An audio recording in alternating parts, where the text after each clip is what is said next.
Guys driving school పోయి వారం అవుతుంది. 2 weeks 2 వారాలు అవుతుంది. మధ్యలో 4 days ఇది వచ్చింది. 2 వారాలు అవుతుంది.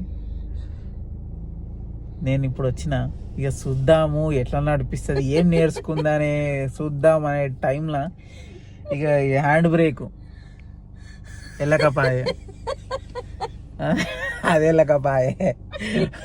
ఆడు బ్రేక్ ఏ కాలుతో వస్తే లెఫ్ట్ కాలుతో దొక్కుతుందంట, అది వాయే. 2 వారాలు బిల్లు వాయే. యాక్సిలరేటర్ దేనితో వస్తుందో దేవునికి తెలియాలి. వెళ్ళిందా? బ్రేక్ మీద కాలు గుద్దుడే, ఇక వేసుడే, ఇక వేసేయి గేరే. ఇది నేర్పలే, వాడు ఏం నేర్పించిండు? ఇది నెక్స్ట్ క్లాస్. ఏ స్కూల్ పేరు ఏంటిదా? సాయి సంధ్య. సాయి సంధ్యనా? గైస్ సాయి సంధ్య అంట అసలు ఒకరానికి. హిమాయత్ నగర్ సాయి సంధ్య అంట. ఏందో సార్ రేపు కలుస్తా నేను రేపు కలుస్తా నిన్ను.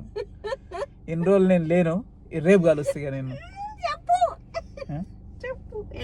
బ్రేక్ మీద కాలేట్నా మొత్తం నేను నేర్పించడే ఉంది. వేసేసింది. బ్రేక్ వదిలితే ముందుకు వద్దు, యాక్సిలరేటర్ ఇయ్యని అవసరం లేదు. ఓకే, బ్రేక్ మీద మీద కాలు పెట్టు.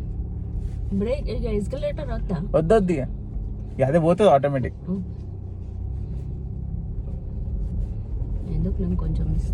ఇయ్యకు కొంచెం ఇస్తలే అనుకుంటా, ఇసుకుంటా పోతుంది. బ్రేక్ మీద కాలు పెట్టు. ఎందుకు? అరే ఎవరన్నా వస్తారు కదా. ఇంకా రాలే కదా, నాకు కళ్ళు కనబడుతున్నాయి. బ్రేక్ ఎత్తే కారు ఆగుతుంది. కొట్టిగా బ్రేక్ కొట్టు. ఈడ టర్న్ తీసుకోవద్దా? ఏడ తీసుకుంటావు? ఇటు రైట్ పోతా. ఎట్లా పోతావు? నాకు నడపచ్చు కాబట్టి. సరే పో, బ్రేక్ కొట్టు. అట్లా పోతున్నావు ఎందుకు? అట్లెందుకు కొడుతున్నావు బ్రేక్? బ్రేక్ వదిలితే ముంగడుకోతుంది. పోతుంది మళ్ళీ మెల్ల విడిచిపెట్టి రైట్. నాకు ఆటోమేటిక్ అలవాటు లేదు, నాకు మాన్యువల్ వచ్చు. అసలు గేర్ ఫస్ట్ గేర్ అయ్యి ఈడై ఈడ ఫస్ట్ గేర్. మరి మాన్యువల్ వచ్చాను. What is this guys? This is so stressful. ఇట్లా చేయొచ్చు. అట్లా చేసే పోదు, విడిచిపెడితే పోతుంది. దండం పెడతా నీకో దండం, ఆ సాయి సంధ్య సుదర్శినికో దండం. సుదర్శిని కాదు.